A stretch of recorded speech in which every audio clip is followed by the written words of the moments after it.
Ich weiß noch ein Detail. Meine Mutter hat mich in Montreal besucht. Sie kam nicht oft. Und ich glaube, Lino hatte seine Mutter gerade verloren. Kurz vorher, ein Jahr vorher. Ja, kurz vorher. Und meine Mutter war begeistert. Er ist fantastisch mit ihr umgegangen. Ich sehe ihn vor mir hergehen, meine Mutter am Arm. Wir suchten stets die besten Restaurants aus, in denen man königlich speiste, weil er alles kannte. Ich erinnere mich an diese Sanftheit. Er war sanft, freundlich, zuvorkommend. Cet homme doux, gentil, attentionné.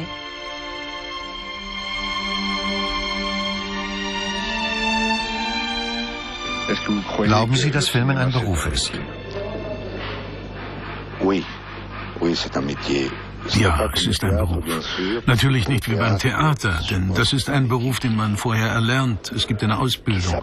Man durchläuft eine richtige Schauspielerausbildung. Filmen wird zum Beruf, während man es macht. Je mehr man filmt, desto stärker erkennt man, wie viel es noch zu lernen gibt. Ja, es ist ein Beruf, das kann man nicht leugnen. Es ist sogar ein sehr harter Beruf. Das wird den Leuten nur nicht so bewusst. Oui, c'est un métier, on ne peut pas le nier. C'est un métier même, je vous dirais, c'est un métier même très dur. Ce qui, pour les gens, est une chose qui n'apparaît pas évidente. Wenn ein Mann eine besonders schwere oder harte oder ermüdende Arbeit verrichtet, sei es als Hafenarbeiter oder als was auch immer, versteht man, dass das hart ist. In unserem Fall versteht man es nicht. Und doch versichere ich Ihnen, es ist ein sehr, sehr schwerer Beruf, sehr anspruchsvoll. Er verlangt viel von einem. Très, très dur, très exigeant. Il exige beaucoup de vous.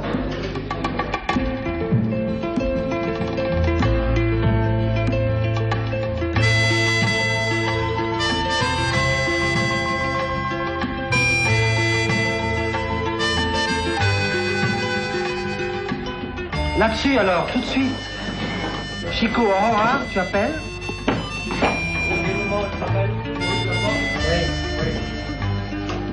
Moi, je crois qu'à partir du moment où il entend des... Tiens, c'est quand elle pose ça que tu dois appeler.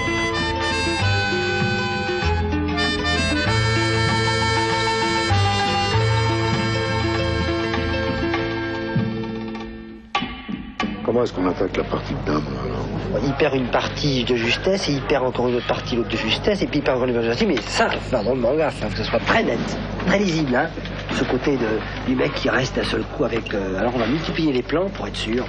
Et ensuite, à la fin, il faut faire, tu sais, le côté toujours un peu marrant du mec qui dit... Jouer. Tac, tac, tac, tac, tac. Tu sais qui fait le tour des damiers, paf. Puis la tête de l'autre qui regarde... La tête du Bosco, qui veut qu'il n'a plus qu'un pion. Ça, c'est encore ça, je veux dire, c'est très net.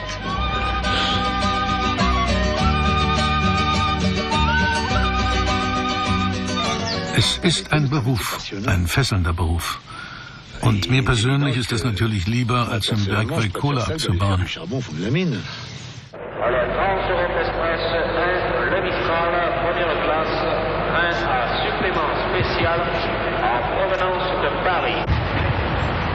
Gare Saint-Charles, jeudi soir à l'heure d'arrivée du Mistral en provenance de Paris.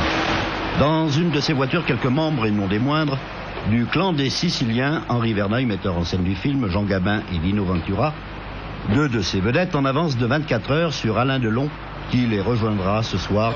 Gare Saint-Charles, jeudi soir, il pleuvait sur la ville, la précision s'impose, avant que ne s'engage le dialogue entre le Marseillais Henri Verneuil et le Normand Jean Gabin, arbitré par Lino Ventura, un dialogue qui nous dispense pratiquement de toute interview. T'as froid? Il fait chaud, j'ai une chaleur, moi je transpire. Il fait mal ce par-dessus, il fait mal. Oui, il fait mal. Retire-le, allez, retire-le. Je transpire. Retire-le. Vous avez laissé craindre que le Mistral soit détourné par le clan des Siciliens? Retire-le. Je vois qu'il n'en est rien, il faut au contraire l'arrivée. Non, mais il revient chez lui, il a chaud. Non, moi, pour rien du tout, le responsable... Ouais, t'as froid, tu veux mon manteau? Oui. Non, pas du tout, non, pas du tout. Non, mais Henri Verneuil, ça vient plus à nous dire que, bien qu'il pleuve, qu'il ne pleut pas. Il y a des... Bon, bah... Alors, je n'ai pas dit qu'il ne pleuvait pas, j'ai dit qu'il faisait beaucoup plus doux qu'à Paris. Alors, on va voir ça demain quand on a rattrapé le double pneumonie. Je suis même jeune. Je veux dire que la première parole de M. Jean Gabin en descendant du Mistral a été pour constater, c'est pas gentil monsieur, qu'il pleuvait davantage à Marseille que dans votre pays. Mais ça fait 63 ans qu'il n'a pas plu. Oui, il n'a pas plu à Marseille depuis 63 ans. Oui, non, parce que nous avons une habitude, c'est que chaque fois que nous venons en extérieur quelque part et qu'il pleut, les gens du pays nous disent toujours, écoutez monsieur, c'est absolument extraordinaire, ça fait au moins 60 ans qu'on n'a pas vu ça dans le pays. Alors, voilà pourquoi... Alors, je crois qu'il appartient à Henri Verneuil, qui est le Marseillais du groupe, à défendre son pays. Mais je me tue à lui dire qu'il ne pleut pas. Pourquoi vous avez dit que c'était pas gentil, j'avais dit qu'il pleuvait? Mais il pleut. C'est très bien. Il pleut. Absolument. Moi, vous viendriez à l'Aigle. Vous me diriez, il pleut. Je vous dirais, bah, bien sûr, il pleut tout ça. C'est normal. C'est normand. Et alors? Hein?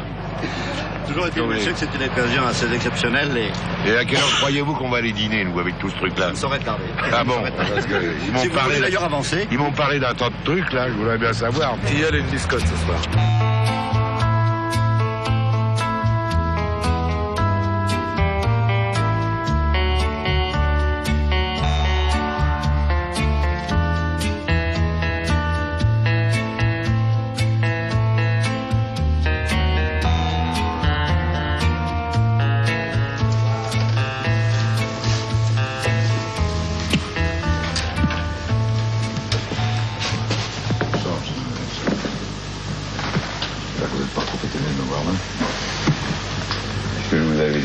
Quand vous vouliez.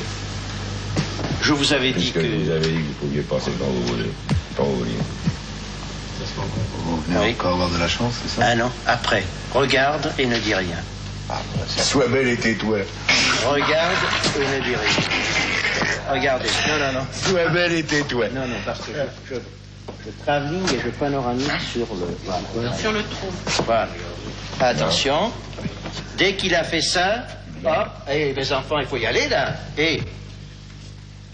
Voilà. Im Clan der Sizilianer drehen sie mit Henri Verneuil, der zu den Regisseuren gehört, die man, das meine ich nicht abwertend, als kommerzielle Regisseure bezeichnet. Und tatsächlich hat man den Eindruck, dass es derzeit in Frankreich mindestens 2 wichtige Drehmethoden gibt. Seine und die von Lelouch zum Beispiel, nicht zu reden von Godard. Warum Lelouch? Ist das nicht kommerziell? Diese Frage kann ich Ihnen auch stellen.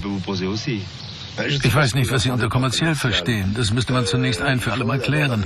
Warum fühlen Sie sich verpflichtet zu sagen, ich meine das nicht im abwertenden Sinn? Wofür macht man Filme?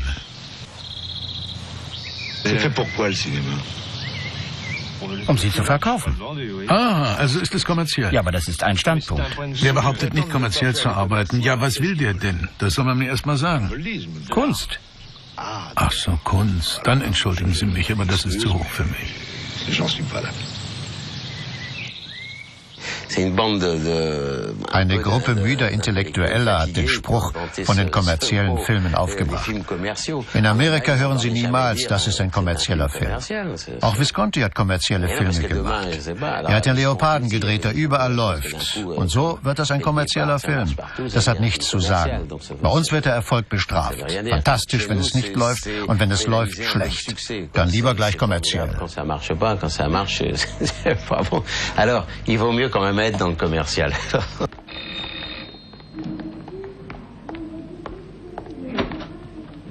C'est toi? Oui.